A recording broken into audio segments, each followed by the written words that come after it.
Friends, ಎಲ್ಲರೂ ಕೂಡ ನಮಸ್ತೆ. ನಮ್ಮ SV ಸೇವಟೆಕ್ ಯೂಟ್ಯೂಬ್ ಚಾನಲ್ ಕಡೆಯಿಂದ ನಿಮಗೆ ಸುಸ್ವಾಗತ.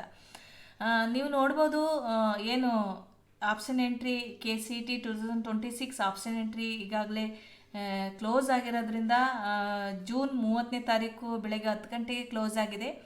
ಆದರೆ KEA ಪರೀಕ್ಷಾ ಪ್ರಾಧಿಕಾರದವರು ಏನು ತಮ್ಮ ಎಕ್ಸ್ ಖಾತೆಯಲ್ಲಿ ಅಧಿಕೃತವಾಗಿ ಒಂದು ಪ್ರಕಟ ಮಾಡಿದ್ದಾರೆ. ಈ ಒಂದು ಸ್ಟೂಡೆಂಟ್ಗೆ ಯಾರೆಲ್ಲ ಆಪ್ಷನ್ ಎಂಟ್ರಿ ಮಾಡಿಲ್ಲ, ಕೆಲವರು ಮಾಡಿದ್ದಾರೆ, ಕೆಲವರು ಅರ್ಧಂಬರ್ಧ ಮಾಡಿದ್ದಾರೆ, ಕಂಪ್ಲೀಟ್ ಮಾಡಿಲ್ಲ, ಕೆಲವರು ಅದನ್ನ ಆಪ್ಷನ್ ಎಂಟ್ರಿನ ಸ್ಟಾರ್ಟೇ ಮಾಡಿಲ್ಲ ಅಂಥವ್ರಿಗೆ ಒಂದು ಲಾಸ್ಟ್ ಆಪರ್ಚುನಿಟಿ ಅಂತಲೂ ಹೇಳ್ಬೋದು, ಕೊನೆ ಅವಕಾಶ ಅಂತಲೂ ಹೇಳ್ಬೋದು. ಅವರು ತಮ್ಮ ಎಕ್ಸ್ ಖಾತೆಯಲ್ಲಿ ಅಧಿಕೃತವಾಗಿ ಅವರೇ ತಮ್ಮ ಒಂದು ಎಕ್ಸ್ ಖಾತೆಯಲ್ಲಿ ಅಂದರೆ ಟ್ವಿಟ್ಟರ್ ಖಾತೆಯಲ್ಲಿ ಅಧಿಕೃತವಾಗಿ ಪ್ರಕಟ ಮಾಡಿರೋಂಥದ್ದನ್ನ ನೋಡೋಣ.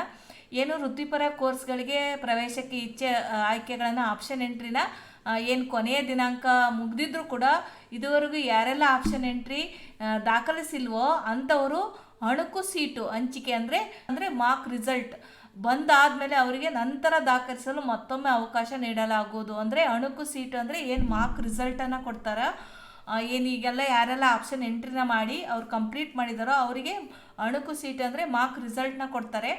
6ನೇ ತಾರೀಕು ನಂತರ ರಿಸಲ್ಟ್ ಅಷ್ಟರೊಳಗಡೆ ಬಿಡುಗಡೆ ಆದರೆ 6ನೇ ತಾರೀಕು ನಂತರ ಅವರಿಗೆ ಆಪ್ಷನ್ ಎಂಟ್ರಿಗೆ ಅವಕಾಶ ಕೊಡ್ತೀವಿ ಅಂತೇಳಿ ನ್ಯೂಸ್ ಪೇಪರಲ್ಲೂ ಕೂಡ ಬಂದಿದೆ.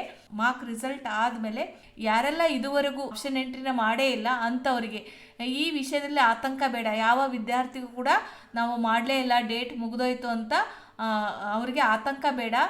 ಅಣುಕು ಫಲಿತಾಂಶ ಬರುವವರೆಗೂ ಅಭ್ಯರ್ಥಿಗಳು ತಮ್ಮ ಇಷ್ಟದ ಕಾಲೇಜು ಕೋರ್ಸ್ಗಳನ್ನು ಒಂದು ಕಡೆ ಬರೆದಿಟ್ಟುಕೊಳ್ಳಲು ಸೂಚಿಸಲಾಗಿದೆ. ಅಂದರೆ ಏನು ಮಾರ್ಕ್ ರಿಸಲ್ಟನ್ನು ಬಿಡ್ತಾರೋ ಅಲ್ಲಿವರೆಗೂ ನೀವು ವೆಯ್ಟ್ ಮಾಡಿ. ಆ ಮಾರ್ಕ್ ರಿಸಲ್ಟ್ ಆದಮೇಲೆ ನಿಮಗೆ ಮತ್ತೊಂದು ಬಾರಿ ಅವಕಾಶವನ್ನು ಕೊಡ್ತೀವಿ ಅಂತ ಅರ್ಥ. ಯಾರೆಲ್ಲ ವಿದ್ಯಾರ್ಥಿಗಳು ತಮ್ಮ ರ್ಯಾಂಕಿಗೆ ಏನು ಕಾಲೇಜ್ಗಳು ಬರ್ತತೆ ಅಂತ ಯಾರೆಲ್ಲ ಲೀಸ್ಟ್ ಮಾಡ್ಕೊಂಡಿಲ್ಲ, ಈಗಲೇ ಲೀಸ್ಟ್ ಮಾಡ್ಕೊಂಡು ಯಾರೆಲ್ಲ ವಿದ್ಯಾರ್ಥಿಗಳು ನಿಮ್ಮ ಕಾಲೇಜ್ನ ನೋಟ್ ಮಾಡಿ ಇಟ್ಕೊಂಡಿಲ್ವ ಅವರಿಗೆ ನಾನೊಂದು ನಮ್ಮ ನಮ್ಮ ಡಿಸ್ಕ್ರಿಪ್ಷನ್ ಲಿಂಕಲ್ಲಿ ಕಾಲೇಜ್ ಪ್ರಿಡಿಕ್ಟರ್ ಅಂತೇಳಿ ಒಂದು ಲಿಂಕನ್ನು ಕೊಟ್ಟಿರ್ತೀನಿ. ಅಲ್ಲೋಗಿ ನಿಮ್ಮ ಒಂದು ರ್ಯಾಂಕ್ ಆಗಿರಲಿ ಇದಾಗಲಿ ನೀವು ಯಾವ ರೀತಿ ಅಂತೇಳಿ ನಾನು ಅಲ್ಲಿ ತೋರಿಸಿದ್ದೀನಿ. ಆ ರೀತಿ ನೀವು ಒಂದಿಷ್ಟು ಕಾಲೇಜ್ಗಳ ಲೀಸ್ಟನ್ನು ತೋರಿಸುತ್ತೆ, ಅದನ್ನು ನೀವು ಒಂದಿಷ್ಟು ನಿಮ್ಮ ರ್ಯಾಂಕಿಗೆ ಅನುಗುಣವಾಗಿ ನೀವು ಲೀಸ್ಟ್ ಮಾಡ್ಕೊಳ್ಳಿ ಅಂತ ಹೇಳ್ತೀನಿ. ಆ ಲಿಂಕನ್ನು ಕ್ಲಿಕ್ ಮಾಡಿ, ನಿಮ್ಮ ಡಿಸ್ಕ್ರಿಪ್ಷನಲ್ಲಿ ಕೊಟ್ಟಿರುವಂಥ ಲಿಂಕನ್ನು ಕ್ಲಿಕ್ ಮಾಡಿ, ಅಲ್ಲಿ ಕ್ಲಿಕ್ ಮಾಡಿದ್ರೆ ಈ ರೀತಿ ಕಾಲೇಜ್ ಪ್ರಿಡಿಕ್ಟರ್ ಅಂತ ಬರುತ್ತೆ. ಈ ನಿಮ್ಮ ಯಾವ ರ್ಯಾಂಕ್ ಬಂದಿದೆ KCETಯ ರ್ಯಾಂಕನ್ನು ನೀವು ಇಲ್ಲಿ ಎಂಟರ್ ಮಾಡಿದ ಮೇಲೆ ನಿಮ್ಮ ಮೆರಿಟ್ ಲಿಸ್ಟ್ ಏನಿದೆ ಅದನ್ನು ನೀವು ಸೆಲೆಕ್ಟ್ ಮಾಡಿದ್ರೆ ನಿಮ್ಮ ಕೆಟಗರಿಯನ್ನು ಸೆಲೆಕ್ಟ್ ಮಾಡಿ. ಜನರಲ್ಲೋ 2Aನೋ 3Aನೋ 3Bನೋ ಸೆಲೆಕ್ಟ್ ಮಾಡ್ಕೊಂಡು ನಿಮ್ಮ ಕಾಲೇಜ್ ಏನಿದೆ ಅದು ಶೋ ಅಪ್ ಆಗುತ್ತೆ. ನಿಮ್ಮ ರ್ಯಾಂಕಿಗೆ ಯಾವ ಕಾಲೇಜ್ಗಳನ್ನು ಶೋ ತೋರಿಸುತ್ತೋ ಆ ರೀತಿ ನೀವು ಒಂದಿಷ್ಟು ಲೀಸ್ಟ್ಗಳನ್ನು ಮಾಡ್ಕೊಂಡು ನೀವು ಈ ರೀತಿಯಾಗಿ ನೀವು ನಿಮ್ಮ ಆಪ್ಷನ್ ಎಂಟ್ರಿನ ಶುರು ಮಾಡ್ಬೋದು. ಈ ರೀತಿ ಆದಮೇಲೆ ಇಲ್ಲಿ ನೀವು ಏನು ಮಾರ್ಕ್ ರಿಸಲ್ಟ್ ಬಂದ ಮೇಲೆ ನಿಮಗೆ ಮತ್ತೊಂದು ಅವಕಾಶವನ್ನು ಕೊಡ್ತಾರೆ. ಅದೇ ರೀತಿ ಏನು SC ಸ್ಟೂಡೆಂಟ್ ಪರಿಶಿಷ್ಟ ಜಾತಿ ಸ್ಟೂಡೆಂಟ್ಗಳು ಒಳ ಮೀಸಲಾತಿ RD ಸಂಖ್ಯೆಯನ್ನು ಹಾಕಬೇಕು ಅಂತೇಳಿ ಏನು ಹೇಳಿದ್ರು ಅದು ಕೂಡ ಡೇಟ್ ಮುಗಿದೋಯ್ತು. ಆದರೆ ಮತ್ತೊಂದು ಅವಕಾಶವನ್ನು ಕೊಟ್ಟಿದ್ದಾರೆ ನಿಮಗೆ.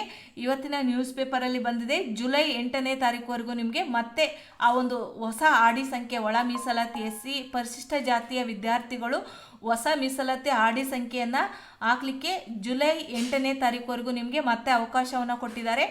ನ್ಯೂಸ್ ಪೇಪರಲ್ಲಿ ಬಂದಿದೆ. ಅದನ್ನು ಕೂಡ ಯಾರೆಲ್ಲ SC ವಿದ್ಯಾರ್ಥಿಗಳು ಹೊಸ ಮೀಸಲಾತಿ RD ಸಂಖ್ಯೆ ಅಂದರೆ ಹೊಸ RD ಸಂಖ್ಯೆನ ಮಾಡಲಿಕ್ಕೆ ಕೊಟ್ಟಿದ್ದರು, ಕೆಲವು ವಿದ್ಯಾರ್ಥಿಗಳು RD ಸಂಖ್ಯೆನ ಅಪ್ಡೇಟ್ ಮಾಡಿಲ್ಲ. ಹಾಗಾಗಿ ಮತ್ತೆ ಅವರಿಗೆ ಜುಲೈ 8ನೇ ತಾರೀಕುವರೆಗೂ ಒಂದು RD ಸಂಖ್ಯೆನ ಮತ್ತೆ ಅಪ್ಡೇಟ್ ಮಾಡೋಕ್ಕೆ ಜುಲೈ 8ನೇ ತಾರೀಕುವರೆಗೂ ಅವಕಾಶ ಇದೆ. ಅದನ್ನು ಕೂಡ ಯಾರೆಲ್ಲ ಪರಿಶಿಷ್ಟ ಜಾತಿ ವಿದ್ಯಾರ್ಥಿಗಳು ಹೊಸ ಮೀಸಲಾತಿಯ ನಿಮ್ಮ ಹೊಸ RD ಸಂಖ್ಯೆಯನ್ನು ಅಲ್ಲಿ ಮತ್ತೊಂದು ಬಾರಿ ಅಪ್ಡೇಟ್ ಮಾಡಿ ಅಂತ ನಾನು ಈ ವಿಡಿಯೋದಲ್ಲಿ ತಿಳಿಸ್ತಾ, ಇದೇ ರೀತಿ ನಮ್ಮ ಚಾನಲ್ನ ನೀವು ಫಾಲೋ ಮಾಡ್ತಾಯಿದ್ರೆ KCETಯ ಸಾಕಷ್ಟು ಹೊಸ ಅಪ್ಡೇಟ್ಸ್ಗಳನ್ನು ನಾನು ನಿಮಗೆ ತಿಳಿಸ್ತಾ ಇರ್ತೀನಿ. ಈ ವಿಡಿಯೋ ನಿಮಗೆ ಇಷ್ಟ ಆಗಿದ್ರೆ ಪ್ರತಿಯೊಬ್ಬರಿಗೂ ಕೂಡ ಶೇರ್ ಮಾಡಿ. Thank you for watching. ಧನ್ಯವಾದಗಳು.